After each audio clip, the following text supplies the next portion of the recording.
이 하나님은 어떤 생애를 평가하실 때 마지막을 중요하게 평가하신다고 하는 것을 아마 성경을 좀 이렇게 관심 있게 읽으신 분들은 다 발견하셨을 겁니다. 예를 들어서 야곱, 이스라엘, 그러면 야곱이 젊었던 시절에 얼마나 교활했냐, 사기성이 얼마나 농후했냐, 아버지를 속여 먹었냐, 형의 장자권을 가로챘느냐, 그런 것 가지고 하는 게 아니고, 이 야곱, 이스라엘이 마지막 죽어갈 때 그 모습, 그래서 이 12명의 아들들을 다 불러놓고 아주 진실하고 정직하게 권면해야 할 자식 권면하고, 그 믿음대로 축복해야 할 자식 정확하게 축복하고, 그리고 경건하게 침상 위에 앉아서 하나님의 부르심을 받았던 그 모습, 너무 존경스럽고 경이로워서 이 요셉이, 애굽의 당시의 총리였던 요셉이 그 아버지의 시신에 사랑의 입맞춤을 했던, 그리고 마치 그 왕의 장례식처럼 그렇게 아버지가 부탁한 그 고향 땅에 묻어드렸던 그 야곱의 마지막 날, 마지막 순간들, 그걸 기억하면서 우리는 이 야곱, 이스라엘은 정말 훌륭한 믿음의 조상이었다, 이렇게 우리가 평가를 하는 겁니다. 그리고 하나님은 가장 존귀한 이름, 이스라엘이라고 하는 이름을 야곱에게 마땅히 줄 만한 사람이라서 하나님이 그렇게 허락하셨구나. 또 그 사사 중에 삼손이라고 하는 사사가 있는데, 삼손이 얼마나 바람둥이였는지 그런 것 가지고 우리는 삼손을 평가하지 않습니다. 삼손은 사사로서 마지막 날, 마지막 순간에 어떻게 하나님을 공경했고 하나님의 백성 이스라엘을 위해서 자기 한 목숨을 드렸는지, 그 마지막 순간, 그가 마지막 순간에 멸한 대적 블레셋의 고관 대적들의 숫자가 살아서 평생 멸한 대적들의 숫자보다 더 많았다, 그렇게 평가하면서 우리는 사사 삼손을 평가할 때 그의 마지막 날, 마지막 하나님 앞에 자기의 목숨을 드렸던 그 순간을 가지고 사사 삼손을 평가하는 겁니다. 베드로도 마찬가지입니다. 베드로가 얼마나 다혈질이었느냐, 예수님 앞에 덤볐느냐, 거짓말 결정적인 순간에 예수님을 모른다고 3번씩이나 부인했느냐, 그런 거 갖고 따지는 게 아니고, 어떻게 마지막 순간에 너는 나를 따르라고 하는 주의 말씀을 분명하게 기억하고 십자가에 그렇게 거꾸로 매어달려서 주님을 따를 수 있었을까? 그 마지막 순간을 우리는 보면서 주님의 선택은 정확했구나, 그는 수제자였다고 하여 큰 사도였다, 이렇게 평가하는 겁니다. 그런데 오늘 역대상 10장 1절에 있는 말씀을 보면은 사울이 등장을 합니다. 사울은 출발은 너무 대단했습니다. 근데 그 끝이 너무 안타깝습니다. 망해도 어떻게 이렇게 완전히 망할 수가 있나? 우리 역대상 10장 1절에 있는 말씀 보면 그 마지막 날에 대한 얘기입니다. 사울에게 마지막 날 블레셋 사람들과 이스라엘이 싸우더니 이스라엘 사람들이 블레셋 사람들 앞에서 도망하다가 어디까지 쫓겼나? 길보아 산까지 쫓기게 됩니다. 끝까지 밀어붙이는 거죠. 그래서 이제 길보아 산에서 이 블레셋의 공격을 받은 이스라엘 군사들이 쓰러지기 시작하는 거예요. 활에 맞아서 쓰러지고, 창에 맞아서 쓰러지고, 목베임을 당하고, 그러다가 드디어 이제 전세가 너무 급박해져서 2절 말씀 보면 블레셋 사람들이 사울과 그 아들들을 막 추격해 오므로 블레셋 사람들이 사울 왕을 최측근에서 이제 호위를 하면서 싸우고 있었겠는데, 그 아들 요나단, 아비나답, 말기 수하를 쳐주겠다는 거예요. 그리고 급기야 오늘 역대상 10장 3절에 있는 말씀을 보면은 이제 이 블레셋 군사들과 사울 사이에 아무도 없게 됐어요. 우리 3절 말씀 같이 읽습니다. 사울을 맹렬히 치며 활 쏘는 자가 사울에게 따라 미치매 사울이 그 쏘는 자로 말미암아 심히 다급하여 사울이 자기 무기를 가진 자에게 이르되 너는 칼을 빼어 그것으로 누구를 찌르라고 그랬죠? 나를 찌르라. 그러면서 그 이유를 설명합니다. 지금 내가 여기서 내 칼에 죽지 않으면 할례 받지 못한 자들이 와서 나를 욕되게 할까 두려워하노라. 그런데 이 무기를 잡은 자가 지금까지 모셔온 사울을 죽일 수가 없습니다. 그리고 죽이지 못하겠구나 이런 판단이 딱 선 사울이 어떻게 하나? 자기가 손수 자기 칼을 빼어들었습니다. 그리고 그 칼 끝에 엎드려졌어요. 그러니까 이제 칼 끝이 자기 등으로 나왔겠죠. 사울이 자기 칼을 뽑아서 그 위에 엎드러지니 무기 가진 자가 그것을 보고 사울이 죽는 것을 보고 자기도 칼에 엎드러져 죽으니라. 그런데 사무엘 하의 기록을 보면 한 사람이 시글락 다윗에게 달려옵니다. 그리고 사울 왕이 어떻게 죽었는지 설명하는데 이렇습니다. 자기가 어찌하다 보니 이 길보아 산에서 이 사울 최측근에 있게 됐다는 거예요. 제일 가까이에.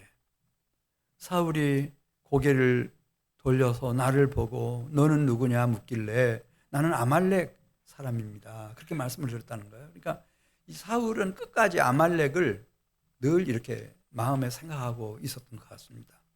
그래서 아말렉 사람들 중에서 용병을 이스라엘 군대 등에 여기저기 두었던 것으로 그렇게 보여요. 그래 말하기를 지금 내가 이렇게 내 칼에 엎드려졌지만은 이게 무슨 심장을 관통한다든지 치명상이 아니고 무슨 대장이나 소장 쪽을 어떻게 뚫고 나갔는지 멀쩡하다는 거예요. 의식도 멀쩡하고 몸뚱이도 멀쩡하고. 그러니 지금 블레셋 사람들이 나를 능욕하기 전에 네가 나를 좀 죽여달라. 이 아말렉 청년이 볼 때 이제 가망이 없겠구나. 벌써 지금 전세도 너무 급하겠고. 그래서 자기가 그 사울의 부탁을 존중해서 사울을 죽였고 사울이 쓰고 있던 관과 팔에 끼고 있던 이 금고리를 가지고 왔노라고 다윗에게 바친 일이 있습니다. 그렇게 마지막은 할례 받지 않은 아말렉 젊은이에게 사울이 죽임을 당했습니다. 우리 역대상 10장 6절을 가서 보겠습니다. 그때의 참상을 이렇게 6절에 기록했습니다. 이와 같이 사울과 그의 세 아들과 그 온 집안이 함께 죽으니라. 7절 말씀. 골짜기에 있는 모든 이스라엘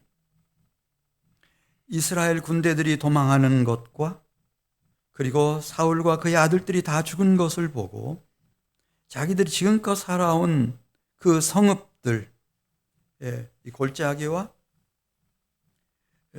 또 이 평원에 자리 잡고 있던 성읍들을 통으로 버려두고 도망치기 시작했습니다.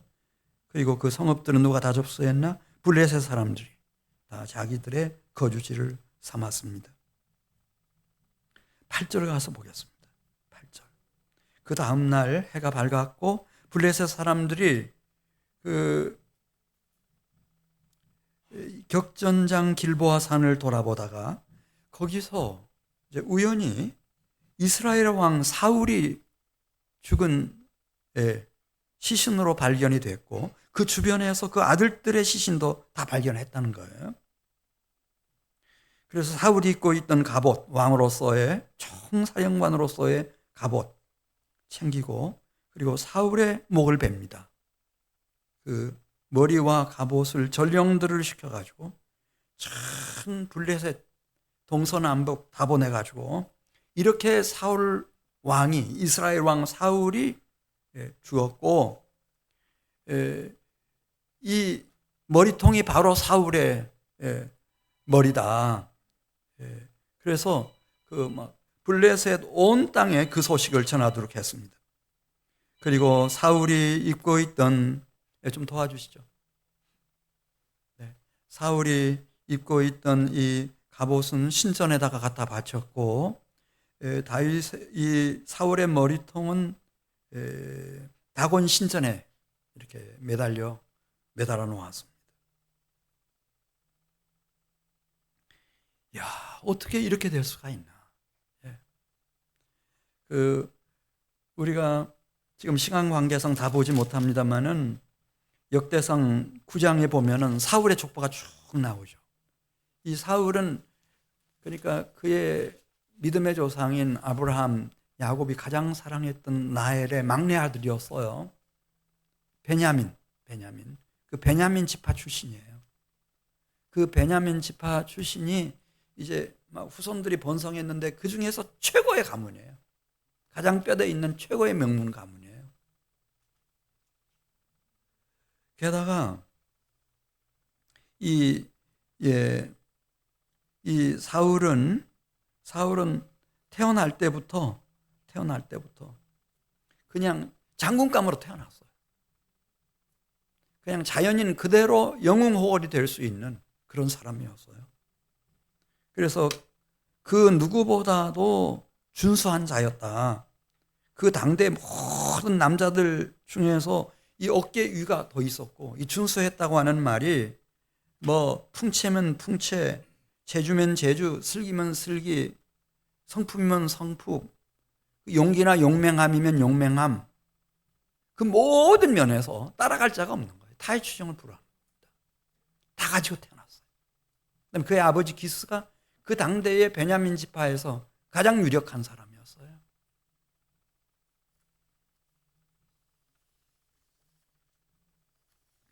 그래 하나님이 이제 사무엘상 9장 15절에 보면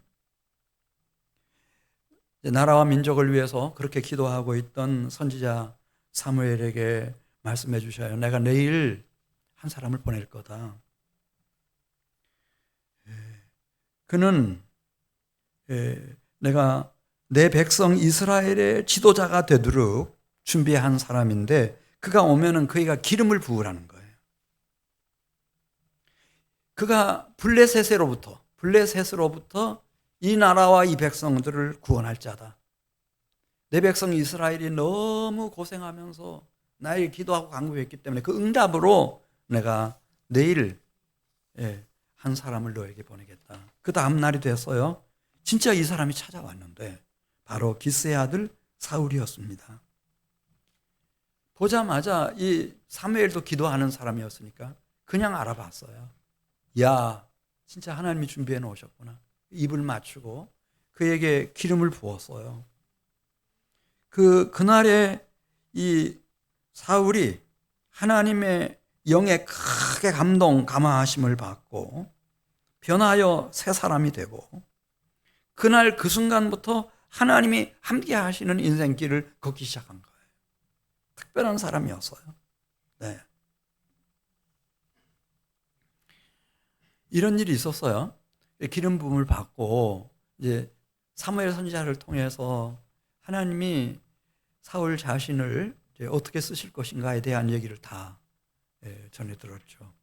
그런데도 사무엘상 11장 가서 보면은 이 사울은 얼마나 사람이 겸손한 사람이고 근면한 사람인지 몰라요. 소를 몰고 밭으로 일하러 나갔어요. 그래서 온종일 이제 그 소를 앞세워 가지고 밭을 갈고 이제 그 저녁 때가 돼서 돌아오는 길이었습니다. 그런데 막 온 동네 집집마다 막 통곡 소리가 들려오는 거예요. 도대체 이게 무슨 일인가 하고 물었더니 마침 거기 이미 도착해서 길르한 야베스로부터 보냄을 받은 전령들이 있었어요. 그들로부터 소식을 이제 듣게 됩니다. 다름이 아니라 암몬 자손이 이 요단강 동편 길르한 야베스 지역에 쳐들어왔다는 거예요. 암몬 자손은 야곱의 쌍둥이 형인 누구죠? 에서의 후손들이에요. 쳐들어와 가지고 얼마나 위협을 하는지 길르한 야베스 대표들이 가가지고 우리 당신들이 하자는 대로 다 할 테니 전쟁만은 좀 하지 말아 주십시오. 그랬더니 그쪽에서 말하기를 아니다. 우리는 길르한 야베스 너희의 오른쪽 눈을 다 뽑아버리겠다. 그러고 난 후에 너희들과 화친을 하든지 평화조약을 맺겠다. 근데 너희뿐만 아니고 이스라엘 모든 백성의 오른쪽 눈을 다 뽑아버리겠다. 이런 법이 어디에 있어요? 예. 같은 할아버지 에서와 야곱 그 후손들끼리 이렇게 돼버린 거예요.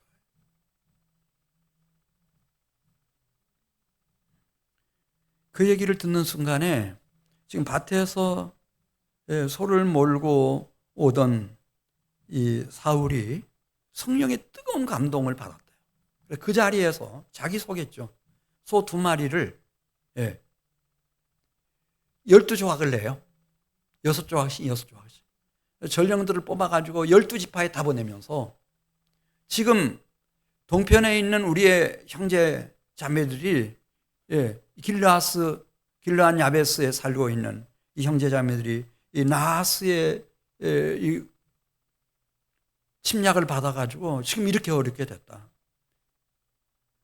만일 이 어려운 때에 출전하지 않고 그냥 남아있는 사람들 집 소는 내가 너희에게 보낸 소와 같이 만들어주겠다.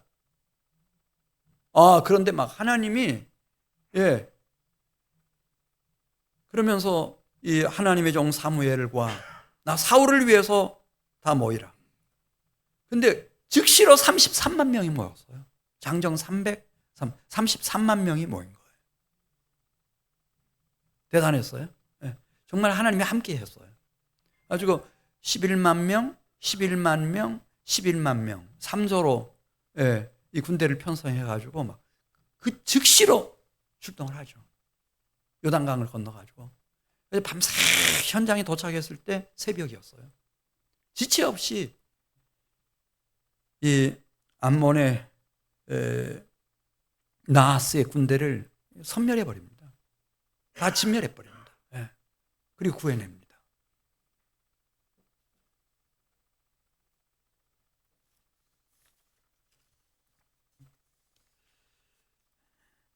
우리 사무엘상 10장 22절 말씀 보면 이 일이 있고 난 이후에 사울이 이스라엘의 왕이 되는 것에 대해서 이의를 거는 사람이 없었어요.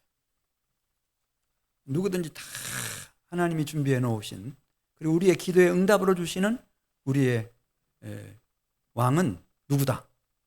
사울이다. 그래서 이제 요즘 말하면은 뭐 대관식은 아닐지 모르지만 아직 나라가 뭐 그렇게 굉장하게 딱 구비된 나라는 아니니까 그래도 이제 왕 추대식을 하기 위해서 다 모였는데 아무리 찾아도 주인공이 안 보이는 거예요. 막 기도하죠. 사무엘과 백성들이 기도하는데 누군가 응답하는 거예요. 지금 사울이 짐짝들 사이에 숨어 있대요. 왜냐하면은 자기는 아무리 생각해도 이 왕감이 안 된다고 생각했는지 숨어 있는 거예요. 우리 대한민국 정치하는 분들 중에 당신이 왕 그만두고 대통령 좀 해주세요. 그러면 싫어할 사람이 있어요? 아무도 없죠. 아무도 없어요. 그것만 바라보고 막 달리는 거예요. 근데 사울은 참 겸손한 사람이었어요. 자기 분수를 아는 사람이었어요. 숨어 있는 거 안 나와. 그래 찾아보니까 진짜 이 행장 짐짝 사이에 숨어 있어요. 데려다가 온 백성들이 사무엘상 11장 15절 보면 모든 백성이 길갈로 가서 거기서 여호와 앞에서 사울을 왕으로 삼고 길갈에서 여호와 앞에 화목제를 드리고 사울과 이스라엘 모든 사람이 거기서 크게 기뻐하니라.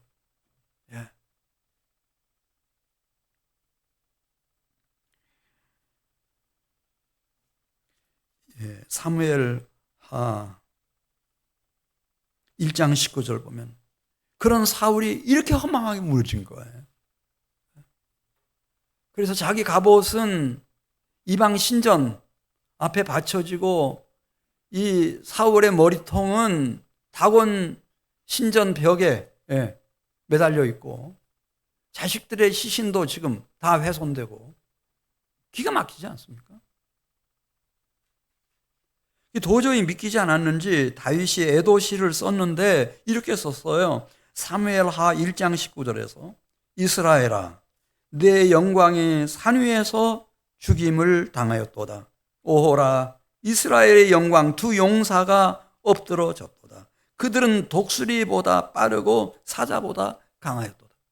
정말 이 사울과 요나단 이 사울의 군대는요 막강했죠. 천하무적이었어요. 근데 어쩌다 이렇게 됐느냐 이거죠. 이거 같이 생각해 보려고 하는 거예요. 아니 그렇게 좋은 가문에서 태어나고 그렇게 훌륭한 아버지의 지원을 받고 본인 자신의 풍채며 모든 재주며 모든 슬기며 모든 용맹함이며 최고 지도자로서의 모든 자질을 다 갖춘 사울이 왜 이렇게 됐느냐 이거예요. 하나님이 사울에게 기름을 부어서 여호와의 신이 충만히 역사하고 하나님이 함께하는 사울의 마지막이 왜 이렇게 됐느냐 이거죠.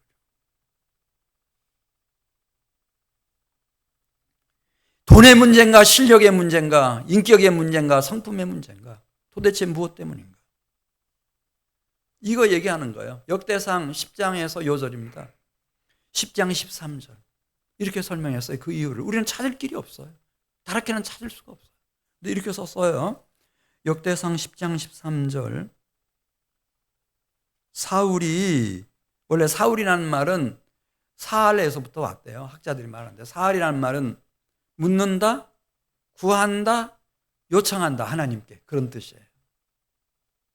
그러니까 사울은 물론 이제 유년 시절이라든지 청소년, 청년 시절뿐만 아니라 전쟁에 나가서 승전하고 난 이후에도 뭐 타의 추종을 불허할 그런 강력한 왕권을 가진 최고 지도자가 되고 나서서도 이는 여호와 하나님께 늘 묻고 구하고 요청하고 하나님의 명령을 따라 움직여야 하는 여호와의 종이었어요. 사실은.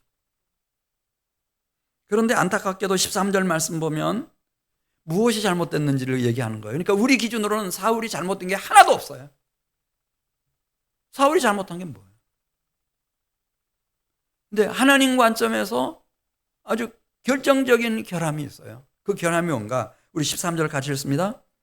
사울이 죽은 것은 여호와께 범죄하였기 때문이라. 그가 여호와의 말씀을 지키지 아니하고 또 신접한 자에게 가르치기를 청하고, 청한다는 말이 묻는다는 뜻이에요. 에스크트. 누구한테 물었나? 엔돌에 신접한 여자를 찾아가가지고 하나님은 내팽개쳐버리고 귀신 들린 여자한테 찾아가가지고 묻고 그 귀신들의 얘기를 듣고 그러니 여러분 아시지 않습니까? 이 귀신과 악령들의 배후에는 사탄 마귀가 있는데 사탄 마귀는 거짓의 아비이며 살인자예요. 그러니까 그것 따라가면은 멸망하는 거죠. 사울 왕이라도 멸망할 수 있나? 멸망할 수 있다는 거죠. 여호사밧이라고 하는 남유다에 정말 경건한 왕이 있었죠. 너무너무 훌륭했어요. 근데 어쩌다가 너무 나라가 평안하고 하니까 이제 북쪽 나라를 방문하잖아요. 북쪽의 왕이었던 아합, 또 이세벨 만나가지고 막 너무 이렇게 대접을 잘하고 하다 보니까 그게 재미있었는지 계속 방문하는 거예요. 북쪽 나라를 계속 방문하는 거예요. 같이 시간 보내고 같이 대화하고 이러다가 막 순식간에 비상한 생각이 스치는 거예요. 어떻게 하면 우리가 남북 간에 이렇게 분단이 돼가지고 대립하고 다투고 싸우고 이런 짓 이제 그만 딱 끝장내고 정말 어떻게 평화로운 나라가 될 수 있을까. 그래가지고 기가 막힌 발상을 해요. 결혼동맹, 결혼 동맹. 이 아합과 이세벨 사이에 이제 예쁜 여자아이가 하나 있었는데, 아달리아라고 하는. 그리고 또 이제 이 여호사밧에게도 왕자였어요. 그 당시에 여호람. 예, 여호람. 그래, 두 사람을 결혼을 시켜가지고. 이 여호람이 유다 나라의 왕이 되고, 예, 이 아달리아가 왕후가 되면은, 그러면 전쟁이 없겠다. 이런 기가 막힌 발상을 한 거예요. 그런데 어떻게 됐죠, 여러분? 이 아달리아가 와가지고요, 무지막지했어요. 자기 아들 아하시아가 왕으로 통치하는 기간이 딱 끝나고 나니까, 그 다음에 이 다윗 집안의 씨를 다 말려버리잖아요. 그 다음에 얼마 가지 않아서 예루살렘과 유다 나라를 다 우상의 소굴로 만들어버렸어요.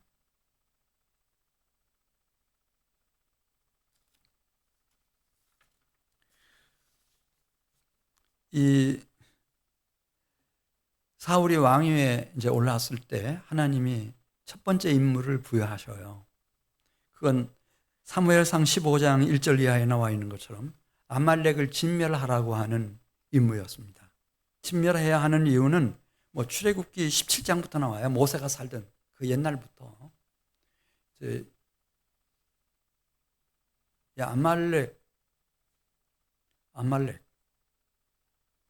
아말렉이 그렇게 이스라엘 백성들을 괴롭게 하는 거예요. 이들이 출애굽한 후에 이 마사라고 하는 곳에 도착했는데 물도 없죠. 너무 힘들어. 물 없이 어떻게 살아요, 사람이? 그러니까 막 불평, 원망이 막 최고조에 달해가지고 이게 조금 더 지나면은 모세를 쳐 죽이고 애굽으로 돌아갈 것 같아요. 반역자들이 일어나가지고. 우리 이렇게 목말라 죽게 만들려고 이리로 우리를 이끌어냈느냐. 그리고 다 지쳐 있을 때 더 지친 사람들이 있었어요. 여인들이었어요. 병든 여인들. 그 다음에 이제 어린아이 업고 가슴에 이렇게 안고 지금 이 행렬에 따져나선 사람들, 또 임신해서 만삭된 사람들, 이 사람들을 막 추격을 해가지고 무자비하게 죽이고 약탈하고 계속 광야에서 막 그렇게 달라붙은 게 아말렉이었어요. 아말렉. 그래서 하나님이 출애굽기 17장 14절 이하에 보면 이 모세와 여호수아에게 그런 약속을 하신 일이 있어요. 내가 지금부터 하는 얘기 책에 기록해 놔라. 그리고 여호수아의 귀에 계속 유어서 들려줘라. 내가 아말렉을 없이 하여 천하에서 기억도 못하게 해버리겠다. 아말렉과 더불어 대대에 내가 싸우겠다. 이건 나의 맹세다. 그래서 이 땅에 하나님의 거룩한 백성들이 함부로 해침을 당하지 않도록 하나님이 제대로 그 본보기를 보여주기 위해서 이렇게 말씀하신 일이 있고, 시간은 100년, 200년, 300년 이렇게 흘러가지고 드디어 강성한 나라는 아니지만 이제 체계를 딱 갖추고, 이제 이 사울이라면은 또 그 위에 충성스러운 다윗 같은 장군들이라면은 충분히 이 임무를 수행해낼 수 있는 그런 때가 왔다고 판단이 되셨는지 사무엘을 통해서 그렇게 말씀하셨어요. 아말렉 진멸해라. 왕이든 우양까지 다 사거리 다 진멸해버려라. 그리고 이 세계 안에 하나님이 이끄는 하나님의 백성들을 그렇게 무지하비하게 대적하면 하나님이 얼마나 진노하시고 무섭게 심판하시는 거룩하시고 정의로우신 하나님이신지 그 분명한 교훈을 남겨라. 근데 이제 전쟁이 시작됐어요. 이건 하나님이 이끄시는 전쟁이니까 이 전쟁에서 누가 승리를 했겠어요? 당연히 사울의 군대가 승리를 했죠. 근데 이상한 일이 벌어진 거예요. 아각이 살아있어. 아말렉의 왕 아각이 살아있어요. 그리고 이 아말렉 사람들은 막 중동 전 지역을 막 다 해집고 다니면서 좋은 양, 소 이런 거 막 다 끌어다가 가장 우량 종의 그런 우양들 다 끌어다가 모아놓으면 그 중에 제일 좋은 것만 다 이제 아각 왕이 또 이제 세금인지 전쟁세인지 뭘로 해서 다 이제 소유하게 되는데, 그 아각이 가지고 있던 제일 좋은 것 중에 제일 좋은 우양들을 다 사울 왕이 건네받은 거예요. 다른 좋은 것들 있는 것이라면 무엇이든지. 그래 뭐 이렇게 이제 전쟁을 끝내고 돌아왔는데 막 이 가축들의 울음소리가 막 들리고 뭐 대단하죠. 대단해요. 근데 하나님께서 이 사무엘에게 말씀하시는 겁니다. 내가 너무 슬프다. 나는 사울에게 너무 크게 실망을 했다. 나 그럴 줄 몰랐다. 그러면서 진멸하라고 하는 하나님의 말씀, 하나님이 살아계시고 거룩하시고 두려우신 하나님이신 것을 분명히 보여줘야 되는데 그냥 쓸데없는 것만 다 쳐 죽였지, 그냥 아각 왕부터 시작해서 가장 좋은 것들은 다 챙겨가지고 왔다는 거예요. 그래 밤새 이 사무엘이 기도하고 그 다음날 찾아가가지고 가보니까 진짜 하나님 말씀하신 그대로예요. 아각 왕이 옆에 살아가지고 막 큰 소리 치고 있죠. 막 그 소리가 막 들려요. 말소리가. 아말렉 언어로 얘기하니까 금방 알죠. 기고만장하게 막 우양들이 막 끝도 없이 펼쳐져 있죠. 왜 이렇게 왕이 왜 이렇게 했는가? 왜 하나님의 말씀을 받들지 않았는가? 막 얘기하니까 막 이런 변명, 저런 구실, 뭐 국민 백성들이 어쩌고 저쩌고, 또 나중에 하다 안 되니까 이거 선지자 사무엘의 하나님께 번제를 드릴 거라고. 그래서 가져왔다고 뭐 별 얘기들을 다 하잖아요. 한 번도 내가 잘못됐다는 말을 안 해요. 끝까지 이렇게 가는 거예요. 끝까지 이렇게. 그래 사무엘상 16장 14절 하나님의 은혜를 많이 받은 사람들이 이렇게 하나님을 등지고 돌이키지 않고 회개하지 않고 끝까지 가면은 어떤 일이 벌어지는지 보여줍니다. 사무엘상 16장 14절 사울에게서부터 누가 떠나죠? 여호와의 영이 떠납니다. 그리고 사울에게는 누가 임해서 그를 번뇌하게 만들죠? 악령입니다. 악령이 임해서 그를 번뇌하게 만듭니다. 그러니까 옛날에 그 당당하고 흔들림이 없고 잘 안정되어 있던 그 사울이 아닌 거예요. 한 번은 이제 전쟁에 나갔어요. 이 블레셋 사람들을 물리치고 이제 승리하고 이제 귀환을 하는 길인데 막 각 성읍에서 여성들이 나와가지고 막 춤도 추고 노래도 하고 막 잔치를 벌였는데 사울이 언뜻 듣다가 이런 말을 들어요. 사울이 죽인 자는 천천히요. 다윗이 죽인 자는 뭐라고요? 만만이라. 그럼 저 같으면 저는 뭐 그렇게 뭐 굉장한 목사는 아니더라도 야, 이 사울이 전용인이가 죽인 대적의 숫자는 천천히고 내 후임으로 올 사람은 만만의 대적을 멸할 거다. 악령이든 귀신이든. 그렇다면 할렐루야. 할렐루야.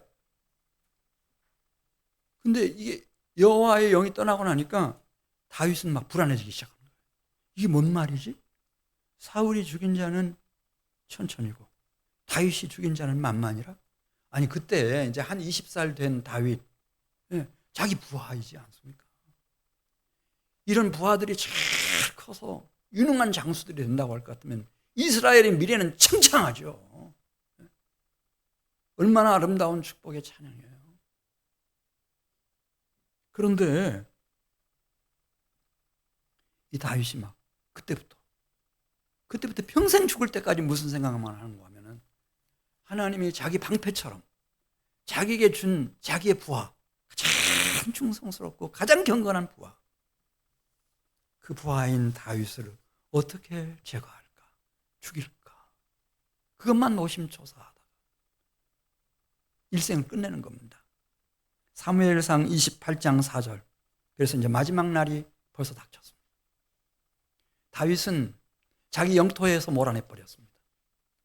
그래서 도저히 발붙일 곳이 없다고 하는 판단을 내린 다윗과 그 일행들은 이스라엘 영토를 떠나 블레셋, 저 남쪽 시글락이라고 하는 곳으로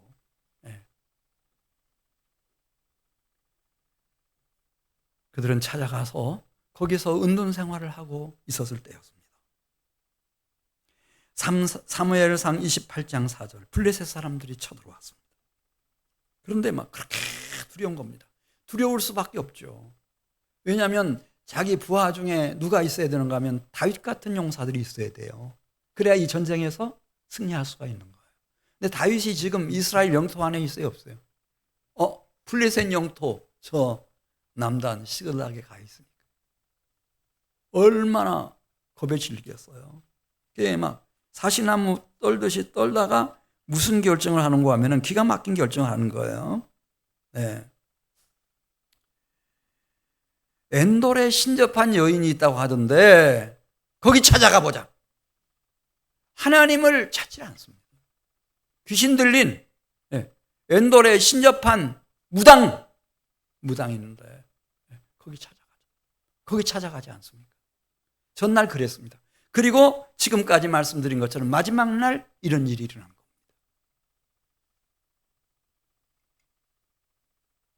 역대상 10장 14절 말씀 보겠습니다.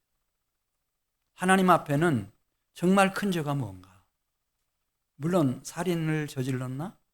도둑질을 했나? 그것도 죄겠죠.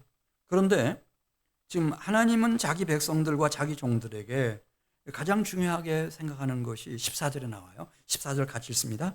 하나님의 종들 14절입니다. 여호와께 묻지 아니하였으므로 여호와께서 그를 죽이시고 그 나라를 이새의 아들 다윗에게 넘겨주셨더라.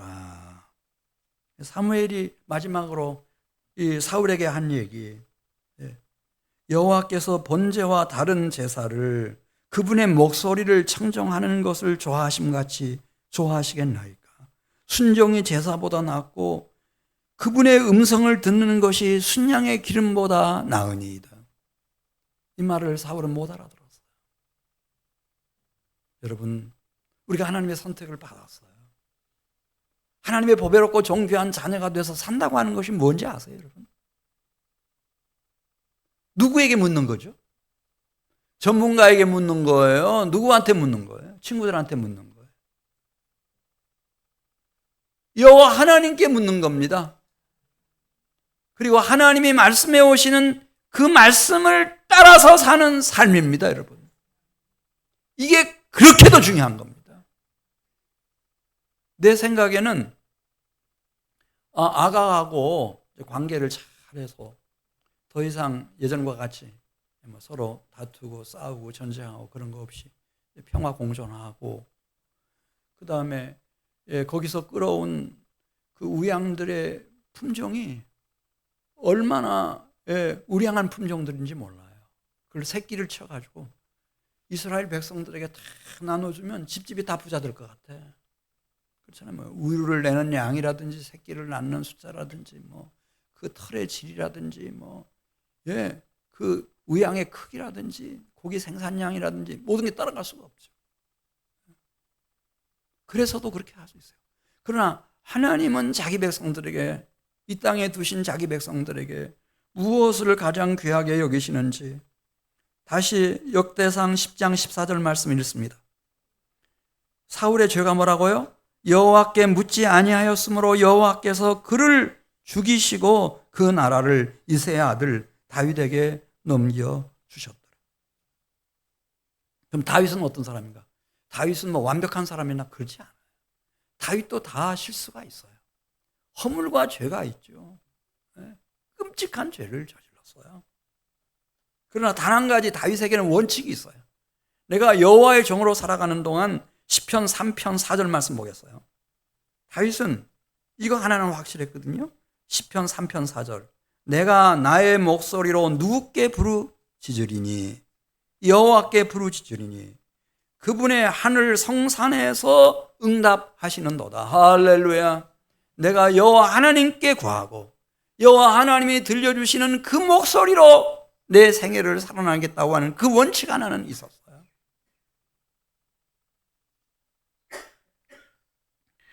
그래서 다윗이 이제 그 나단 선지자가 찾아와 가지고 그 바세바 우리아 사건에 대해서 얘기했을 때 사울하고는 달라요. 그 자리에서 정직하게 맞다고.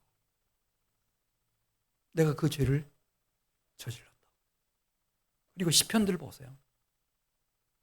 시편 제6편, 32편, 38편, 51편, 102편, 132편, 143편. 피눈물을 흘리는 참회의 기도 시들입니다.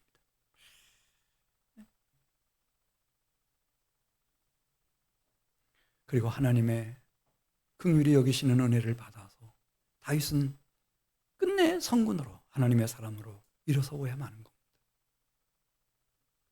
제가 지난 주일날까지 한 달간 장장 욥에 대한 그 강해 설교 쭉 해오면서 욥은 한 가지 특징이 있습니다. 아무리 힘들어도 도저히 이해할 수 없는 꽉 막힌 상황 속에서도 분노가 치밀어 올라도 그 앞에는 항상 누가 계신 것으로 이 욥기에서 쓰고 있는 거면 하나님이 계십니다. 욥기 7장 11절 보면 하나님 앞에 그 예쁜 기도 아닙니다. 불평의 기도, 불평의 기도. 그런즉 내가 내 입을 금하지 아니하고 내 영혼의 아픔 때문에 말하며 내 마음의 괴로움 때문에 불평하리이다. 그러면서 막 하나님을 향해서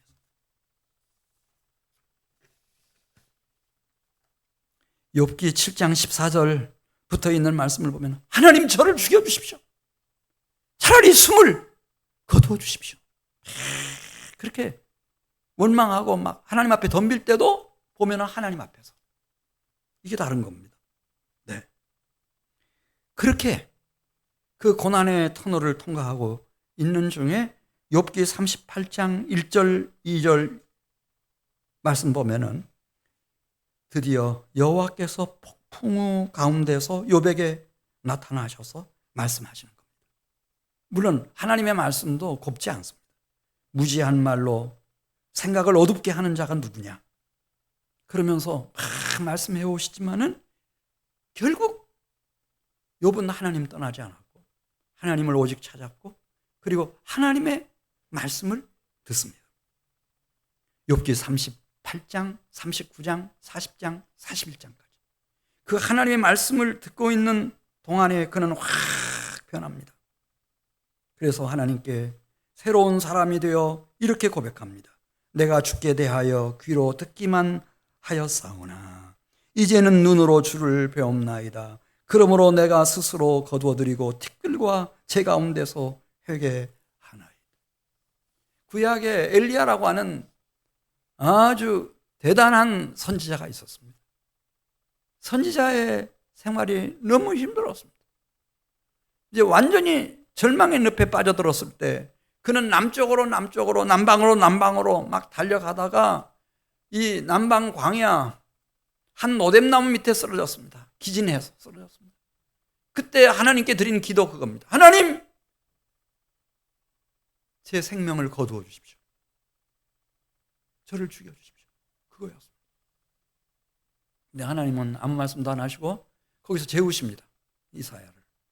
엘리야죠. 엘리야를 재우시고 또 깨어나면 물을 마시게 해주시고 빵을 먹게 해주시고 또 재우시고 또 먹여주시고 마시워주시고 이렇게 하더니 기운이 딱 회복되자마자 벌떡 일어납니다. 엘리야가. 그리고 어디를 향해서 밤낮 주야를 달려가지고 한 장소에 도착했는데 그게 무슨 산이죠?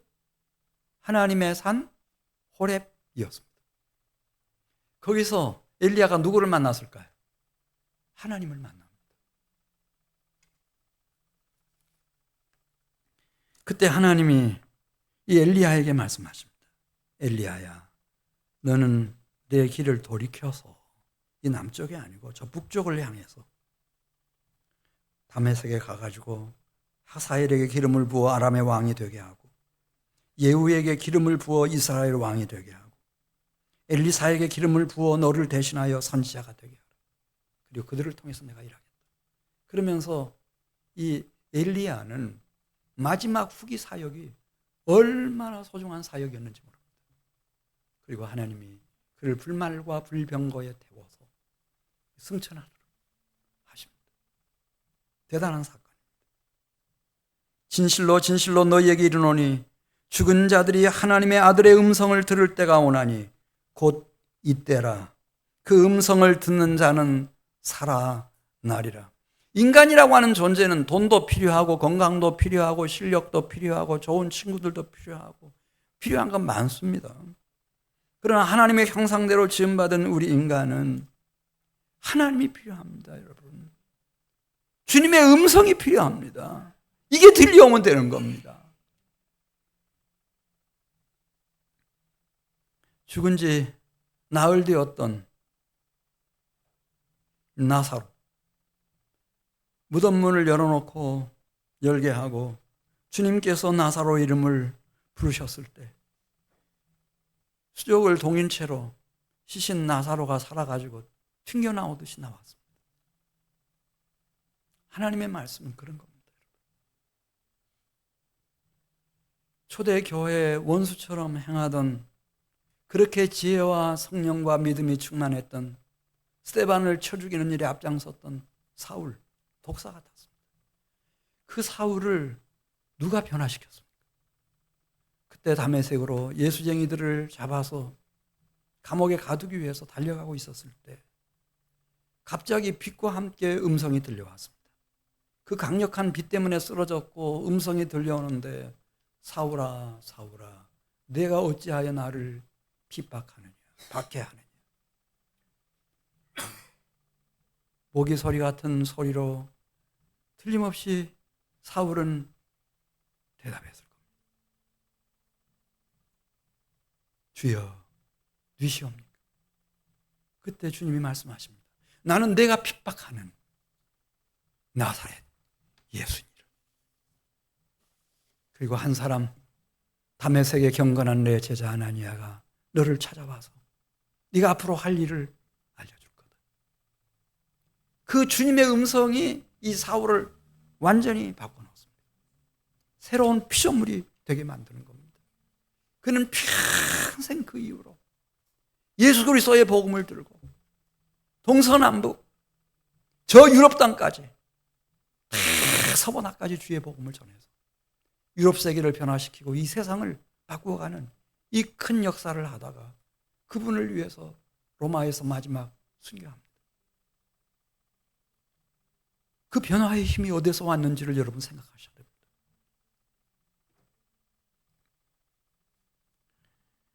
하나님의 말씀이 무언가, 요한복음 1장 1절에서 이렇게 썼습니다. 요한복음 1장 1절, 태초에 말씀이 계시니라. 이 말씀이 하나님과 함께 계셨으니 이 말씀은 곧 하나님이시니라. 그가 태초에 하나님과 함께 계셨고 만물이 그로 말미암아 지은 바 되었으니 지은 것이 하나도 그가 없이는 된 것이 없느니라. 하나님의 말씀이 없이는 된 것이 없느니라. 하나님이 가라사대 빛이 있으라 하심에 빛이 있었고 하나님 보시기에 좋았더라. 저녁이 되며 아침이 되니 첫째 날이니라. 우주 끝까지 모든 질서와 모든 우주 만상을 하나님이 무엇으로 창조하셨는지를 생각하셔야 합니다. 말씀이었습니다. 말씀. 요한계시록 19장 가서 보면 하늘이 열리면서 이 사도 요한은 백마 타신 분을 한번 보게 되는데, 하늘의 천군이 다 이 백마 타신 분을 따르고 있었습니다. 천군 천사들이. 그분은 피 뿌린 옷을 입고 계셨습니다. 이분의 이름이 누군가 보고 있는데 그분의 이름이 하나님의 말씀이라고 알려주었습니다. 이분은 말씀이 육신이 되어 이 세상에 오셨던 하나님의 말씀. 이분의 본질은, 근원은 하나님의 말씀이신 분입니다. 그리고 요한계시록 19장 11절 말씀 보면 이분의 생애는 그 이름이 보여주는 대로 충신과 진실입니다. 그 말씀 앞에서 이분처럼 진실할 수가 없습니다. 이분처럼 충성스럽고 신실할 수가 없습니다. 피 한 방울 물 한 방울까지 다 쏟아서 이 말씀을 위해서 다 바친 생애였습니다. 요한계시록 19장 16절에 있는 말씀을 보면 이분의 옷과 다리에 이름 쓴 것이 있었습니다. 이분이 바로 만왕의 왕이시며 만주의 주라. 할렐루야. 이분이 하나님 보좌 우편에 계셔서 하늘과 땅의 모든 권세를 가지시고 이 땅에 있는 모든 왕과 모든 주들의 왕이 되시고 주가 되시는 만왕의 왕, 만주의 주가 되시는 분이십니다. 이분은 지금도 동일하게 말씀으로 역사하고 있습니다. 어느 분도 저한테 전 목사님 어려서부터 지금껏 어떻게 그냥 이렇게 예수님을 따라오고 있습니까? 이렇게 묻는다면 오늘 제가 이 말씀 준비하면서 이게 가능했지? 이게 어떻게 가능했던 거야? 기도하다가 말씀이었구나. 말씀. 주님의 말씀이 부어지는 데는 다른 생각을 할 수가 없어요. 오늘 대표 기도해 주시는 우리 집사님, 제가 너무 은혜를 받았는데 어떻게 내 마음속에 들어갔다 나왔나.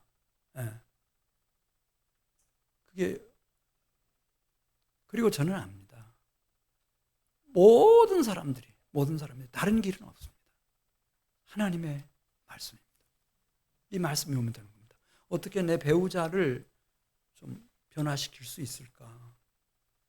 내 형제 자매들을 좀 바른 길로 가게 하며 내 자녀 손들을 이렇게 축복의 미래로 가도록 그렇게 할 수 있을까?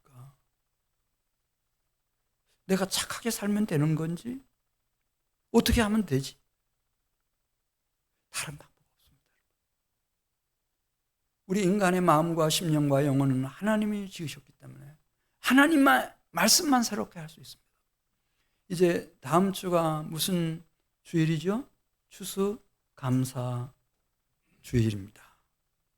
다음 주일에 한번 모시고 나오십시오. 그래서 하나님의 말씀을 듣게 하는 겁니다. 이 전 목사가 다른 거 잘 못합니다. 웃기지도 못하고 사람들. 그래 재미없죠. 그러나 분명한 건 제가 성경은 얘기합니다. 저는 성경 얘기하려고 일사각오로 덤비는 사람입니다. 성경 얘기 하고 싶어가지고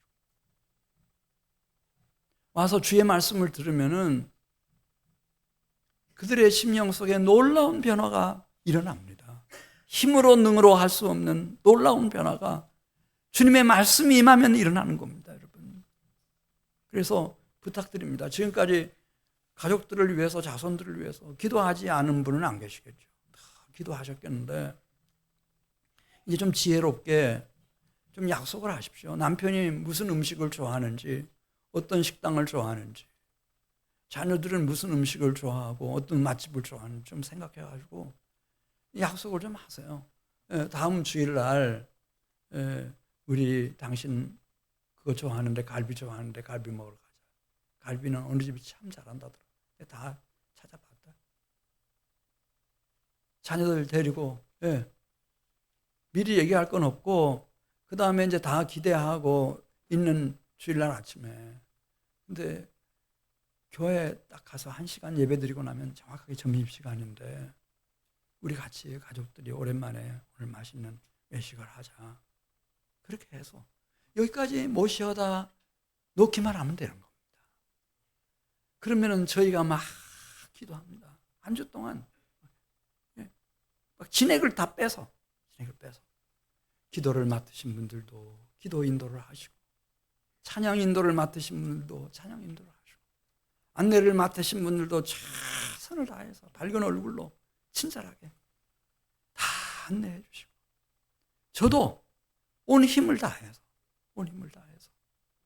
어떻게 해야 생명의 떡과 음료를 마시고 먹고 하도록 도와줄 수 있을까? 평생에 지금 한 번 나왔는데 하나님의 역사가 왜 안 일어나겠어요? 다 일어나죠. 할렐루야. 다 일어나는 거예요. 우리 같이 기도드리겠습니다.